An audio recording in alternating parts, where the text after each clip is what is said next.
The Philadelphia Church of God presents the Trumpet Daily.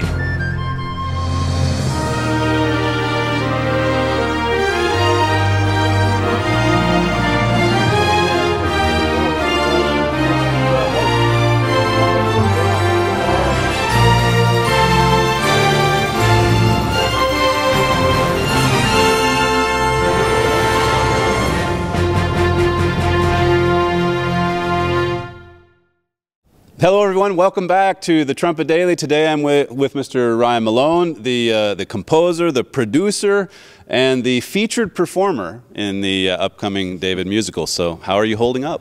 Well, I'm holding up with a lot of prayer and a lot of support really from an amazing crew. I just can't believe how much everyone is really getting their minds around this amazing vision that we're going to be putting on stage, from the costumes and the lighting and the blocking and just making this whole thing come to life. It really has been a tremendous help from all the people who've been involved. So it really does help alleviate some of what's on my mind and really be able to focus on the title role in addition to all those other things. Well, the rest of us who've been working on our little bits and pieces around campus have been blown away this week as we finally got to come together and actually see the production from start to finish. And one of the things that's really amazed me is just the magnificent storytelling. It's told just solely through song and dance. And, you know, when you hear that initially, you think, oh, well, there's going to be some great songs that stay with you. But the storytelling is really easy to follow. I mean, if you come here, you're going to learn a lot about David's life. So maybe you can tell our viewers a little bit about how you approached telling this story just with music and dance. Well, certainly when we were thinking about doing this musical, I was thinking what would be the songs, like you said, the songs that would really stick with you, the moments of the story that would be identifiable outside of the time period, the things that we're going through today. And so there's those songs that are very clearly delineated in the production. But then we also have to weave this entire story through those songs, and I wanted it all to be carried by music. So there's a great deal of music that is what you could call narrative, and then the action stops to continue with or to ruminate on this one idea that everyone can really identify with, and then the narration or the narrative of the music picks up. And hopefully, though, it's all very tuneful, even when it's narrative. It has a feeling of one musical whole, but it also has these moments that really stop, and the lyrics and the music and sometimes the dancing to add on top of that really bring that element, that part of this emotional content of the story to life. Now, another thing that's stood out to me the last couple of days is the casting. I mean, this is a very small, I mean, it's a magnificent facility, obviously, but it's a very small organization. It's a small school here on campus. You don't have a lot of people to draw from. But as I was sitting through some of the run-throughs, it seems like everybody that plays a significant role is perfect for the part. So how did you approach the writing of it? Did you have kind of a clear idea in mind of who could be in what position? Yes, I did, because we have this staff here, some faculty and staff who have contributed a lot over the years to the Philadelphia Church of God vocal productions and the different musical albums we've done, music videos. So we have them here. We have the school, the college. We have the academy, which is just teeming with potential. And then you have their Irish dance school as well. So there are all these elements that were right here for the pickings. We did Jeremiah last year and saw how people adapted those talents to a stage production. And then not unlike a composer who would be commissioned to write an opera for, say, an opera house, the opera house would have specific people in mind for leads and smaller roles. I was writing with those particular people that I've worked with over the past couple years, 5 years, 10 years, 15 years, and be able to tailor something that would fit their talents, really help bring them, put them on their highest game, in addition to, of course, weaving the whole story through it and that type of thing. Now, the show itself, just one last little tidbit, miraculously you grow a beard through one whole performance. The rest of us the rest of us have had to go through a month or two of scratching our faces and such. So you definitely got the better end of the bargain on that. If you say so. I certainly don't mind this. I know the artificial beard is that has its drawbacks as well. but yeah, David is depicted in three major areas of his life: young, middle-aged, and old. And so young was obvious, as the Bible indicates, that he was beardless, and there was some time on the run where he had a beard, it says, and then later on in life, just to help the audience see the difference, there's another beard that goes on, and that's the whiter beard. So you can see David as he's 70 years old, giving his parting wisdom to Solomon before Solomon is crowned and before David, is done with. So there you have it. Little known facts about biblical beard growth, and you've pointed out all kidding aside, the beards, the costuming, the colors that we saw last night, the backdrops that we've added. I mean, a lot of people, as you say, have contributed to make this such a visual, appealing performance. Absolutely, and really, yeah, the colors we have. I could just add, we have the color schemes we were trying to give to the costumers early on, and trying to put everything in these major color palettes, and I think that comes across with just such a feast for the eyes. In fact, I think the audience may even miss some of the story at first, just like trying to take in the visual. They'll want to come back and see it again on another night, so they can get more of all that's going on, because there's so much to feast your eyes on. Like you said, if musicals aren't your thing or something, certainly there's something for everyone in this production. And they can come back on another night. The first show is December 26th, and if you like it a lot, you can come right back on Saturday night, I guess the 28th, and then there's the final showing on Sunday. So we're going to take a break and then come back and talk to Shane Granger, who's also in the performance and is helping to promote the show. But during the break here, we're going to show a clip from KSBI, which is a local TV station here in Oklahoma City that has also helped to promote the upcoming David musical. We're at Armstrong Auditorium at one of the rehearsals for David. This is the largest biography in the Bible presented as a new musical. We have a pretty small campus here, and so we're all trying to do everything we can to. It's all hands on deck. We have the Armstrong College that's sponsoring it, and then its sister school, Imperial Academy, is also involved, all the Imperial Academy students. And then Imperial Academy also has an after-school program that is the Mugavin Irish Dance School. And so that is also being featured. When you really think about David himself, like he says in one of the final numbers, that he represents every man, that he's been through anything that anyone's been through, he's felt it. He's felt the tragedies and he's felt the triumphs, and that's something that everyone can relate to about David. Well, I played Nathan the prophet, and Nathan's role in David's life was he was the messenger that God sent to David to tell him about some very evil things that were going on in David's life. I have a really challenging role because emotionally it's a huge dynamic range. I have to not only bring the wrath of God because of David's sin and murder and all the things that he's done, but also David has a heartfelt repentance. And so then I have to bring God's mercy and love and build him back up after he's been ripped to shreds. That was one challenge in the music, was making something that really fit the emotional intensity of the story. Well, the rehearsals have been really intense, as you can imagine, putting together a show of this size.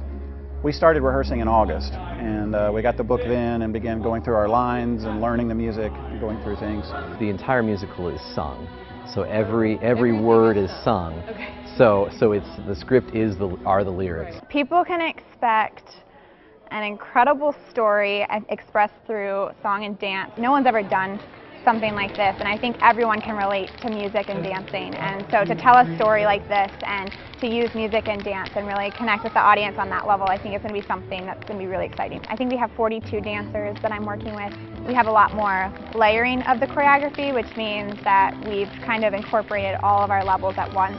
I have a son and a daughter who are in it, and one of them is going to be going to Worlds, one of them is going to be going to Nationals in Irish dance. So yeah, they'll be dancing a lot in the performance. The dancing is just going to take your breath away. How there's a lot of the greatest moments of David's life are condensed into dances. People are going to come and they're going to connect, I think, with all the characters, the downs and the ups, and they're really going to leave uplifted, seeing where David's life, after all that he's been through, leads to. It really is going to leave the audience uplifted, soaring, feeling like you know, there's more to you know, there's so much potential to this life. David will be performed December 26th and 28th at 7:30 and December 29th at 2. We're back. That was the clip that played on a local TV station here in Oklahoma City, and we're with Mr. Shane Granger, the concert manager here at Armstrong Auditorium. And maybe you could begin by telling us a little bit about just some of the other promotional work that we've been doing to let the local community know about the upcoming musical. Well, we really put on a full court press, if you will, on the publicity for the David musical this year. We have the services of a local public relations firm that takes care of press releases and contacting the media for us, and they really do a great job. And so we were able to book interviews on 4 of the major networks. We actually have one this afternoon that we'll be doing as well, live with probably the most well-known, the NBC affiliate. And in addition to the television coverage, we've also had radio promotions that have been going that are all public service announcements, so we haven't had to pay for those, which has been a nice boost. We have a radio interview scheduled for Thursday during the noon hour, which will be a good time to promote just before the debut Thursday night. And then as far as like guerrilla marketing goes, we've had a lot of posters. We put out over 200 posters throughout the Oklahoma City metro area, and they've been out for several weeks. We did a postcard mailing to over 5,000 people. About 2,500 churches received a postcard, and we've gotten a lot of calls from those people booking 20 seats at a time, you know, and things like that coming. So I think with all of the efforts that we put together, plus just the newsprint advertising and magazine advertising as well. Then there's email and so forth. There's a promotional video that'll go out to about 25,000 people tomorrow. So we're really doing everything we can to get it out there. So you're busy with that, and then you're also busy with the show itself. As you saw in the KSBI clip, Shane's going to be playing Nathan the prophet. And as you mentioned there on that clip, just about how emotionally charged that scene is, and a lot of us got to see it the other day in a run-through. It's amazing. But maybe you could add to what you said there on the KSBI interview to just some of the preparation that you went through to try to gear up for the role. Well, this is a really challenging role for me. It's a lot of fun to play. And as far as preparation is concerned, obviously, the first thing I did was I went to the Bible and just tried to absorb the story and what was going on at that time to try to get inside the head of Nathan and, you know, what he was doing. And then there's a lot of, obviously, vocal preparation and rehearsals, you know, at a minimum of an hour a day of singing just to get my voice in condition for the role, because it's very demanding. There's a lot of very powerful singing, and it's quite high in my range. So that was also a challenge, just to get my voice in shape for that so that I could sustain that kind of power throughout, you know, 45 minutes of Act 3. And then in addition to that, just you know, rehearsing in front of a mirror all the time to see what I'm looking like, how I'm coming across, and just getting an idea of, you know, if it's selling or not. So you know, those are some of the things I think as a, you know, as an actor or as a singer that you do to try to get inside the head of the person that you're trying to portray, and then put all that together on stage. He doesn't appear until Act 3. It's a pretty, I mean, it's a time investment that you have to make to sit. And if you're not into musicals, please stay for the entire 3 hours, because if you miss Act 3, you're not going to. It's an incredible scene. Maybe you could conclude by, they talked about it just briefly in the KSBI interview.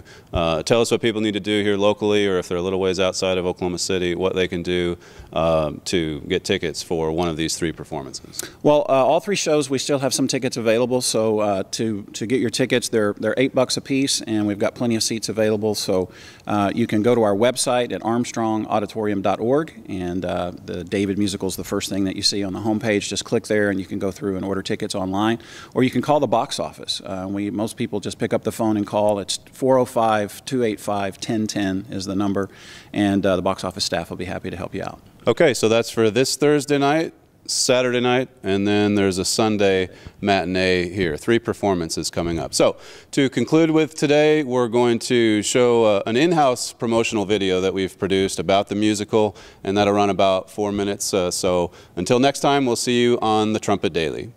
Hi, I work at Armstrong Auditorium in Edmond. Could we please put a poster in your window advertising your next concert? Thanks very much.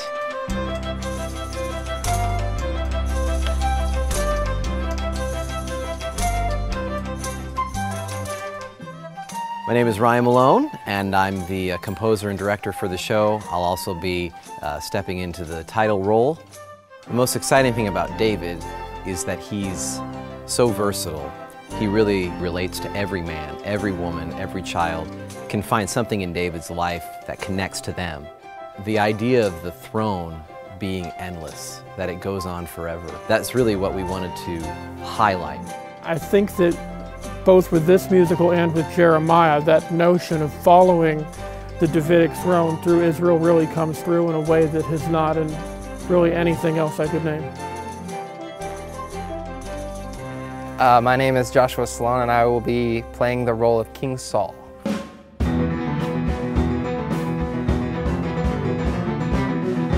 The challenging thing is showing all the different types of emotion that King Saul has to portray, because when I first start, I'm young, I'm happy, I'm being anointed king. That's awesome. But then as the story progresses, I get jealous, and then I get angry, and then I'm tormented, I get crazy, and then angels come in, and then I have to get happy again. So it's just like this emotional battle. The evil spirit is what's troubling Saul. That's a dancing role, and that really helps show how Saul had some mental problems. But then, you know, you have David's harp playing, and you have the angels. We have 3 and 4 angels throughout the show. Those angels are a key component in the story as well. My name is Paris Turgeon, and I'm an angel in the David musical. Personally, I hope that they really love the story being told through song and dance, and David's connection that he has with both music and dance. Well, we have 42 dancers in the show, and so I instruct them year-round, and then whenever we do something like this, I also choreograph the Irish step dancing for that. Well, it's been an awesome opportunity to be a part of something this big, especially after doing Jeremiah. This is definitely on another level, and it's something that the audience is going to walk away probably not even believing what just happened. If you take in the whole program as a whole, it's going to be very positive and uplifting, and the dance will be exciting, and the singing will be, you know, beautiful. And so I think people will leave feeling really good and having learned a lot. This is really a grand opera almost, in the sense of the number of costumes involved. They're all original costumes designed by Mrs. Turgeon, Mrs. Hierma, and Mrs. High, and then a host of seamstresses. You have a group who are building these sets, and you have Emily Burns and Alicia Lancaster who are creating all these smaller set elements as well. So there's a great deal of effort that goes into the behind the scenes. It's not just the music. Well, there's all the recordings we've done to have the pre-recorded orchestra for this production. So there's going to be a full orchestral score, full sets, original costumes, all the singing, all the dancing, the lights by David Weeks. They're going to be outstanding. I think the audience will be invigorated having it come to life before their eyes in such a colorful and demonstrative way. Really, there is a lot to putting a musical together. I hope that everyone comes and watches and really enjoys the show.